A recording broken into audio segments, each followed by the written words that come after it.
Thank you, Quinta, for that warm introduction, and to CPA, our sponsors, for this session.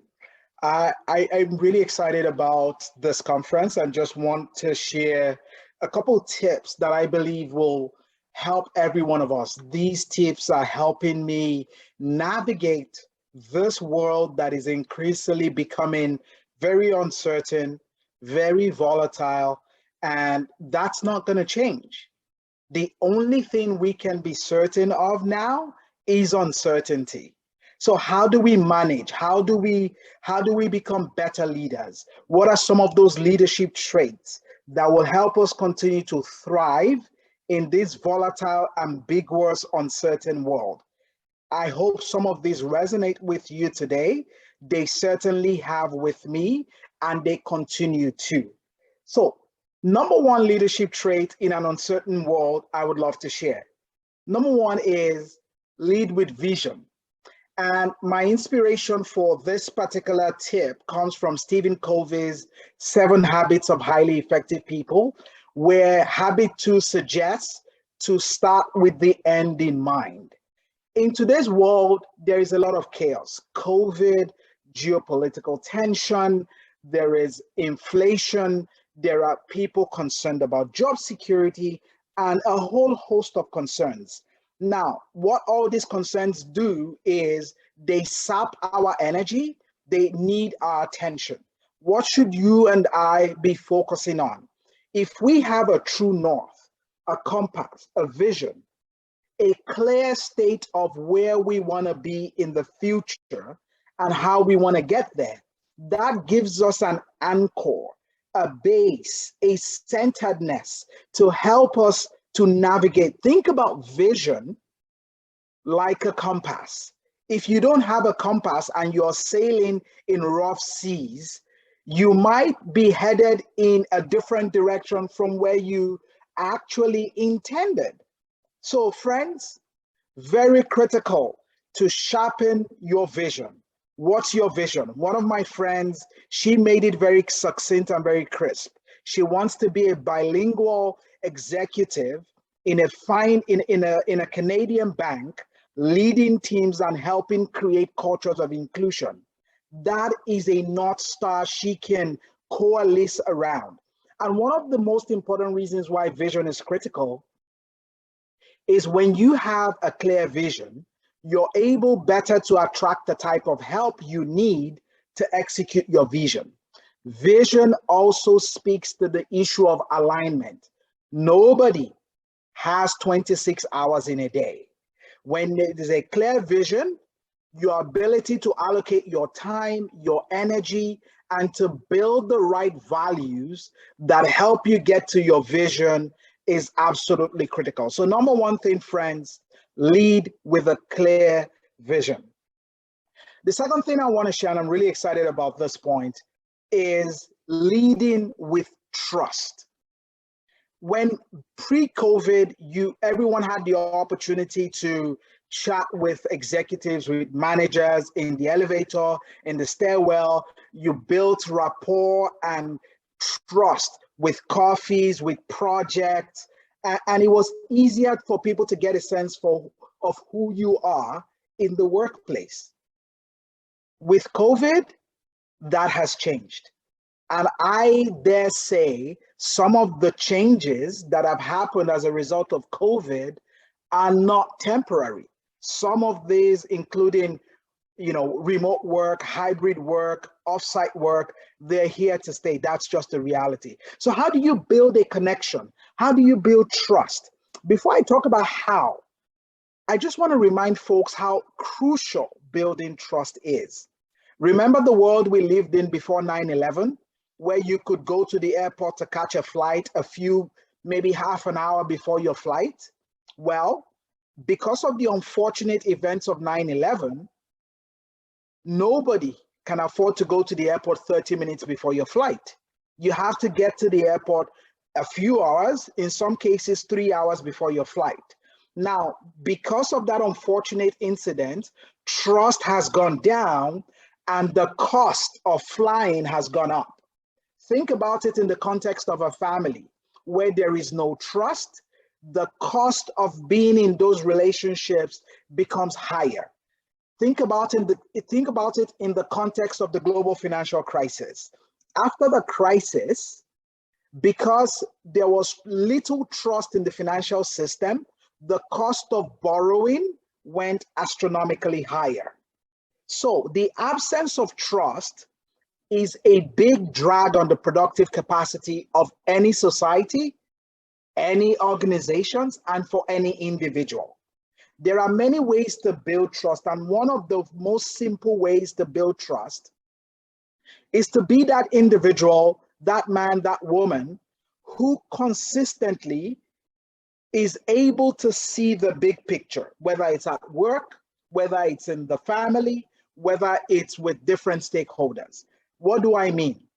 Imagine for a sec, your CEO comes with the most important idea of the 21st century.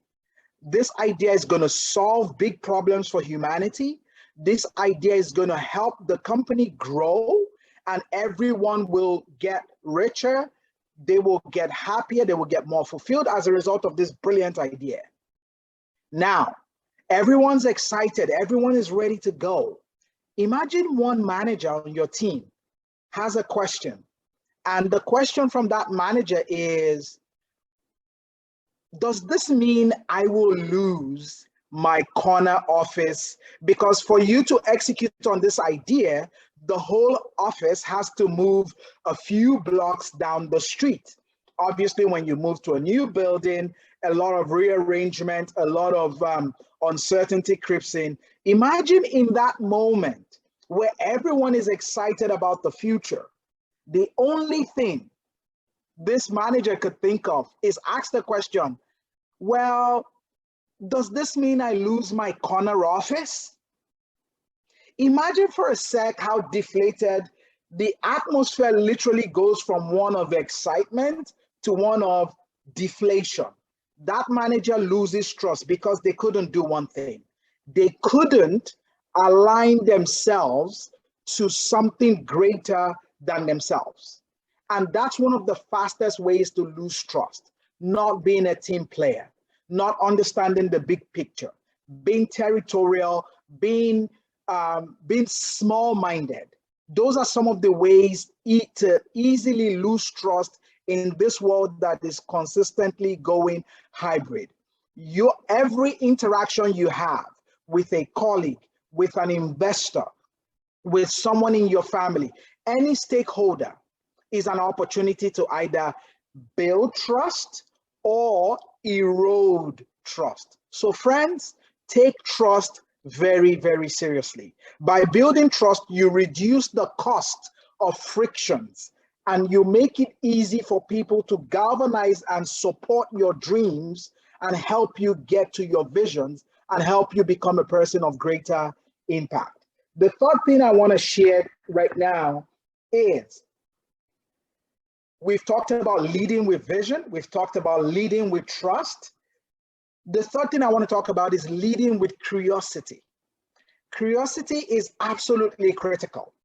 Think about Canada 50 years ago. If you worked in advertising in Canada 50 years ago, there were certain ideas, certain messages that you would put out that would resonate with what Canada looked like 50 years ago. If you want to work in marketing or advertising today in Canada, you would have to broaden your lens and see the product through the eyes of a different consumer. Because the average Canadian 50 years ago is not the average Canadian today. And the average Canadian today is not going to be the same with the average Canadian in 50 years. What am I trying to say, friends? Stay curious. Don't allow the success you've had deprive you of the opportunity to continually expand your horizon, expand your toolkit. I talked about my friend at the beginning of this conversation. She said she wants to be a bilingual finance executive at one of the biggest banks in Canada, creating impact for work and helping build more inclusive spaces. Now, for her to do that, she recently told me, for me to truly be a national leader in Canada, I need to embrace the fact that Canada has 2 official languages. I need to learn how to speak French. That's curiosity. Curiosity that is aligned to her vision. Curiosity helps you to remain sharp, to remain on the cutting edge of what it takes to succeed.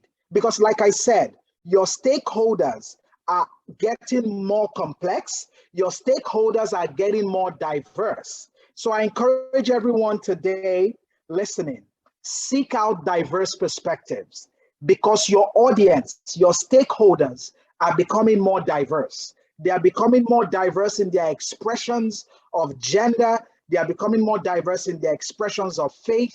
They are becoming more diverse in their expressions of what it means to be successful, to be fulfilled. For you to continually thrive, you have to be able to speak the language of multiple audiences. And that requires, my friends, for us to maintain an attitude of curiosity. The British people used to say, curiosity killed the cat. While curiosity killed the cat, I would suggest that the only way we know a cat has 9 lives is because the cat was curious and they died the first time and they came back alive. That's the only way we know curiosity. That's the only way we know cats have 9 lives. So lead with curiosity. Seek diverse perspectives. McKinsey found out that companies that had diverse leaders, they outperform their peers 36% of the time. Now apply that to yourself. If you seek out diverse perspectives through curiosity, you're able to be influential in many different spaces. And that is how to thrive in a world that will continually be uncertain and will continually change. The 4th thing I want to talk about, friends, is lead with courage. You can have the greatest vision in the world. You can have the most lofty vision or the greatest ideas until you put out to sail, until you leave the safety of the harbor. We're not getting anything done. Lead with courage. Don't be afraid of putting your hand up for that stretch opportunity. Yes, you don't have 100% of all it takes to be successful, but you have 70%.